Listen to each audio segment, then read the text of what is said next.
O absurdo nasce desse confronto entre o apelo humano e o silêncio irracional do mundo.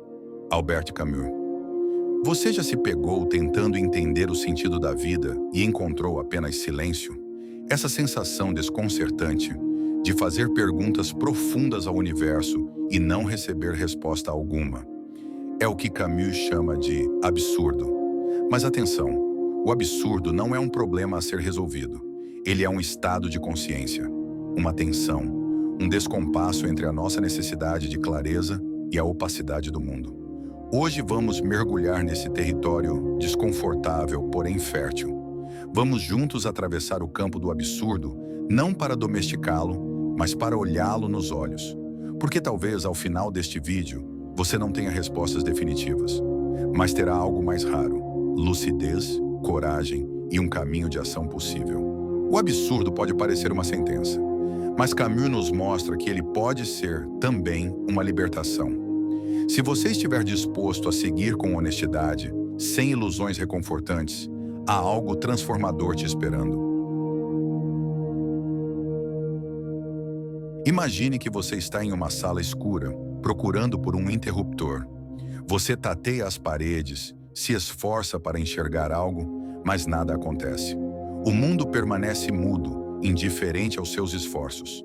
Esse é o cenário existencial onde o absurdo se revela. Albert Camus define o absurdo como o choque entre duas verdades incontornáveis: a busca humana por sentido e a incapacidade do universo de fornecê-lo. Não é que a vida não tenha sentido, é que ela não responde à nossa exigência por ele. Somos criaturas conscientes, desejosas de clareza, enquanto a realidade é muda, indiferente, às vezes até cruel. Não há um manual, não há garantias. Isso não é uma falha, é a condição humana. Camus escreve: o mundo em si não é razoável, é o que é, e isso basta. O que é trágico é o homem que o interroga. Esse não é um conceito para ser apenas compreendido intelectualmente. É algo que se sente.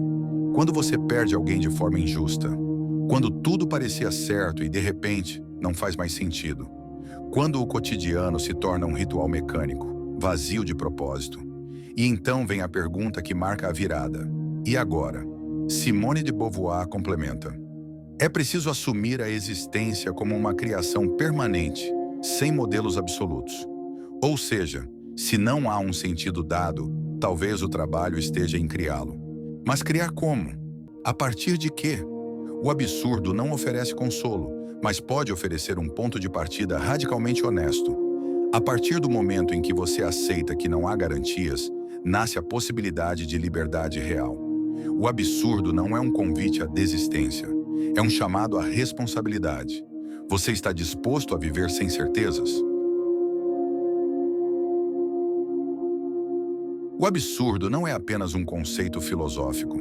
Ele é sentido no corpo, na mente, nas decisões que você evita, nas perguntas que você teme responder. Ele dói porque desmonta os alicerces invisíveis nos quais aprendemos a apoiar nossa existência.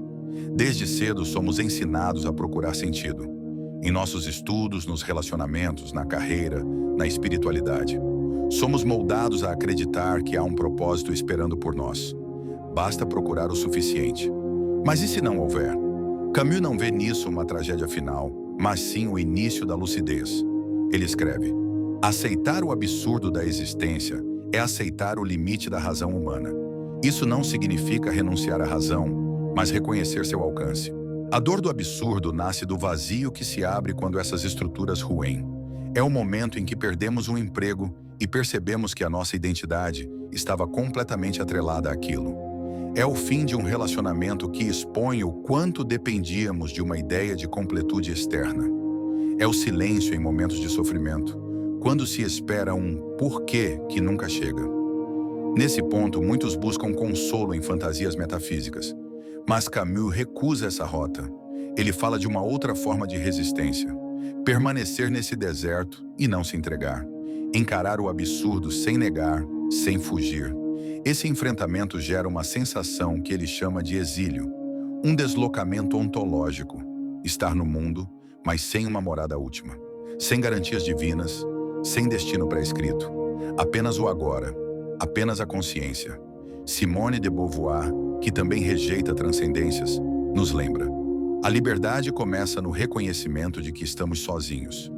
Essa solidão, se olhada com coragem, é também liberdade.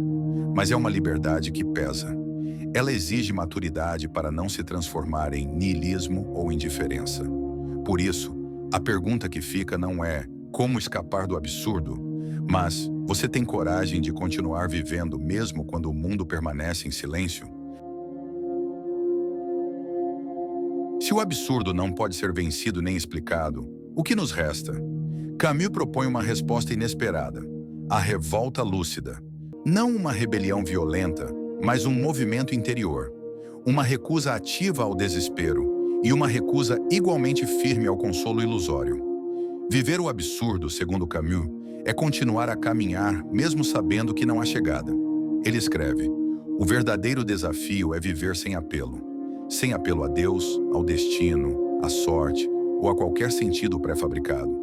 A metáfora de Sísifo é o coração dessa filosofia. Condenado a empurrar uma pedra até o topo da montanha, apenas para vê-la rolar de volta eternamente. Parece trágico, até que Camus diz: é preciso imaginar Sísifo feliz. Por quê? Porque Sísifo assume sua tarefa. Ele transforma o castigo em escolha. No momento em que ele reconhece a inutilidade da sua missão e ainda assim a aceita, ele se torna mais livre do que os deuses que o condenaram. Como aplicar isso no cotidiano? Aceitação ativa. Aceitar o absurdo não é resignar-se. É acordar todas as manhãs e dizer sim à vida, sabendo que ela é instável, imprevisível, injusta e ainda assim bela. Criação de sentido no aqui e agora. Em vez de esperar que algo ou alguém te diga o que fazer, você começa a criar. Um projeto, uma amizade, um gesto ético. Não porque vá durar para sempre, mas porque é real. Agora, solidariedade lúcida. Ao reconhecer que todos estamos no mesmo barco existencial, nasce a compaixão. Na Peste, Camus mostra o doutor Rieu lutando contra a doença, não por acreditar em salvação divina, mas por escolher estar ao lado dos homens. O que nos salva é ligar-se ao que é humano. Simone de Beauvoir. E há mais uma atitude que Camus valoriza: a atenção à beleza. Não como fuga, mas como afirmação. O vento no rosto, a luz entre folhas, o silêncio de quem escuta de verdade. A beleza não dá sentido à vida, mas nos lembra de que ela vale a pena. Então pergunte-se: qual é a pedra que você empurra todo dia? Você consegue encontrar liberdade mesmo dentro da repetição? E o que, em meio ao caos, ainda desperta em você uma sensação de presença viva? Aceitar o absurdo é, paradoxalmente, o início de uma forma mais pura de liberdade. A liberdade de estar aqui, de corpo inteiro, sem esperar mais nada além do instante que pulsa. O absurdo, longe de ser uma maldição, pode ser o ponto zero da nossa transformação. Hoje você viu que o absurdo não é uma teoria distante, mas uma experiência visceral. O momento em que tudo parece perder o sentido e o mundo se cala diante das nossas perguntas. Mas esse silêncio não precisa ser um vazio paralisante. Ele pode ser um espaço fértil. Albert Camus não oferece saídas fáceis, nem respostas reconfortantes, mas oferece algo mais valioso: uma postura ética diante da existência, uma forma de viver com lucidez, coragem e responsabilidade, sem se iludir, sem fugir. Aceitar o absurdo não é aceitar uma vida sem valor, é recusar as mentiras reconfortantes e, ainda assim, escolher agir. Escolher amar, lutar, criar, escolher viver. Camus nos convida a imaginar Sísifo feliz, e talvez o que ele queira nos dizer no fundo é que somos todos Sísifo, mas também podemos ser livres se aceitarmos o peso da pedra como parte da dança da vida. Reflita: o que você faz quando o sentido escapa? De que forma você pode criar valor mesmo diante da incerteza? Como seria viver com a clareza de que não há promessas e ainda assim tudo importa? Se algo em você foi tocado por essa jornada, não ignore. Talvez seja a sua própria revolta lúcida querendo emergir. A vida absurda não é o fim do caminho, é o início de uma liberdade sem ilusões. e, por isso mesmo, profundamente humana. Até o próximo mergulho. E lembre-se, o importante não é vencer, mas lutar bem.